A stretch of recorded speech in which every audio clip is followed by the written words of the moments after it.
नमस्कार मंडळी. आज महानगरपालिकाच्या मुंबईसह ज्या 29 महानगरपालिकांच्या निवडणुका लागलेल्या आहेत त्याच्या प्रचाराच्या तोफा आज थंडवणार आहेत. आज तारीख आहे 13 जानेवारी आहे.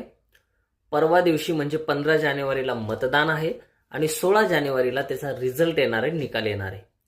अनेक राजकीय पक्षांनी एकमेकांवर चिखलफेक केली, एकमेकांविरोधात प्रचार केला, ज्यामध्ये मुंबईमध्ये आघाडीवर आहेत ठाकरे बंधू विरुद्ध महायुती.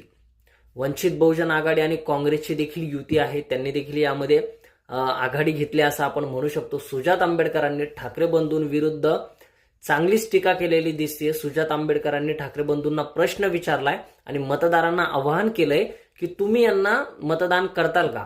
जे 25 वर्ष सत्तेमध्ये होते शिवसेना, त्यांनी मराठी माणसांसाठी काय केलं असा प्रश्न सुजात आंबेडकरांनी उपस्थित केला. मित्रांनो, 25 वर्ष सत्तेत असताना तुम्ही मराठी कॉन्ट्रॅक्टर उभे केले का? बरं, कॉन्ट्रॅक्टर सोडा, तुम्ही सब कॉन्ट्रॅक्टर देखील उभे केले का?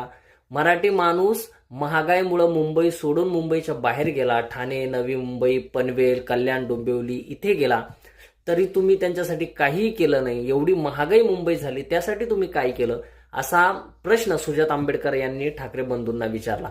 याच्या व्यतिरिक्त त्यांनी असा देखील प्रश्न उपस्थित केला की तुम्ही मराठीची अस्मिता घेऊन जो मुद्दा उपस्थित केलाय, मराठीसाठी जे आवाज उठवताय, तुमच्या मुलं, दोन्ही ठाकरेंची मुलं हे बॉम्बे स्कॉटिश ह्या नावाच्या शाळेमध्ये शिकलेत, मराठीचं काय घेऊन बसला? तुम्ही शाळेचं नाव देखील बदलू शकला नाहीत असा सवाल सुजात आंबेडकर यांनी ठाकरे बंधूंना केलाय.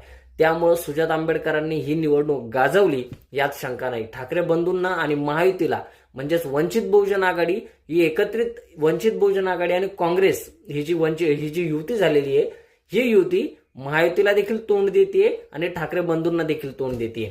तर मुंबईसह ज्या 29 महानगरपालिकाच्या निवडणुका होत आहेत त्यामध्ये वंचित बहुजन आघाडी, ठाकरे बंधूंची युती आणि महायुती, तर यामध्ये काय कमाल करते, कोणाची सत्ता कुठे येते ते पाहणं महत्वाचं आहे.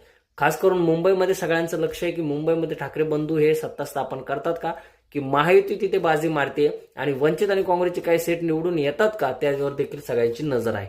मित्रांनो, याबद्दल तुम्हाला काय वाटतंय ते कमेंटमध्ये जरूर कळवा. या व्हिडिओबद्दल काय वाटतंय आणि कोणाची बाजी तिथे चालेल, कोणाचा कार्ड तिथे चालेल, याबद्दल आपलं मत काय ते कमेंटमध्ये जरूर कळवा.